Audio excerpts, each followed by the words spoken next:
Disturbing signals emanated from the Bombay Stock Exchange as the first half of the week saw the Sensex mirroring the political fortunes of the ruling Congress party.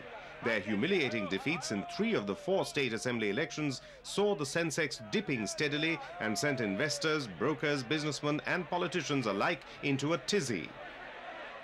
All of us in the market expected that a negative political result for the ruling party would make the index dip, but not 15% as we have seen in the last few weeks.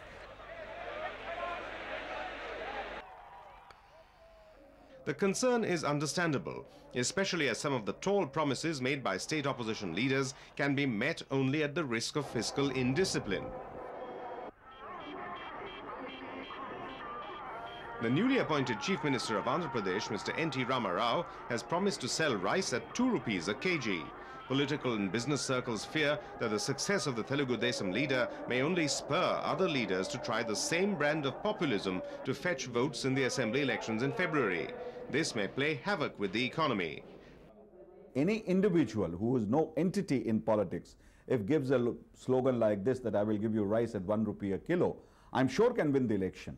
But important is, can they sustain such a promise along with discharging all other obligations of a government? Strange words are used. However, opposition leaders do not think so. After all, if N.T. Rama Rao talks in terms of making a cheaper food available to the poor, it is branded as populism. This is the elitist outlook. Basically, he has understood that the poor sections of societies are suffering, and therefore something has to be done then. Analysts contend that the ruling party's mistake was its inability to convert the reforms program into something tangible for the common man and convey to him its long-term benefits. Being provincial elections, rising prices of essential commodities was a major issue, and it is believed that the Congress's inability to control inflation hit it badly. What people probably see is rising sugar prices, rising cost of public transportation, and they don't seem to get any of the benefits of reform. You don't have more jobs, you don't have more schools, you don't have better hospitals.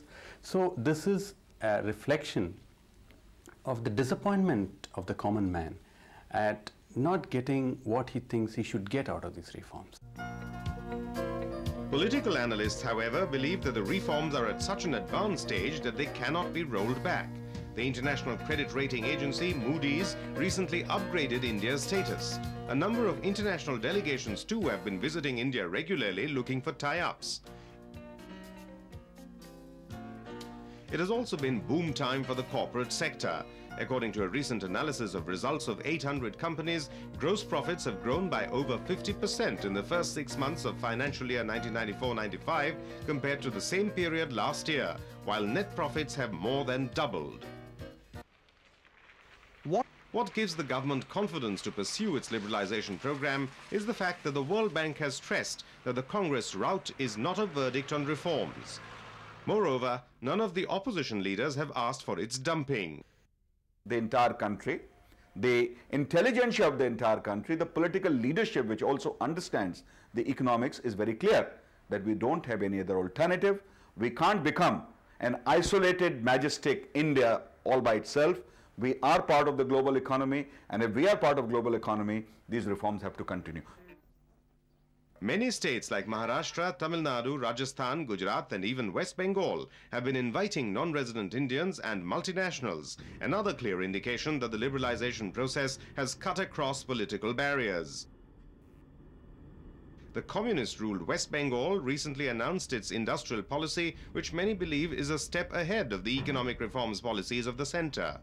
Nevertheless, in order to strike a balance between populism and liberalization, the government may indulge in some repackaging. Addressing the general body of the Congress Parliamentary Party on Thursday, Mr. Narasimha Rao announced that the reforms would be tailored to wear a pro-poor and voter-friendly look. I do not find any reason why these policies will be changed. Of course, one is to keep in view with the change of time and change of situation, the policies are to be adjusted, and that is the essence of the dynamism of the policies. It cannot remain stagnant always. Analysts believe that this will lead India onto the middle path, which, while fetching the Congress crucial votes in the forthcoming elections, will also assure international companies of the safety of investing in India. The task before the political managers is hence to create that clever blend so that the government can continue with the reforms, but reforms with a human face.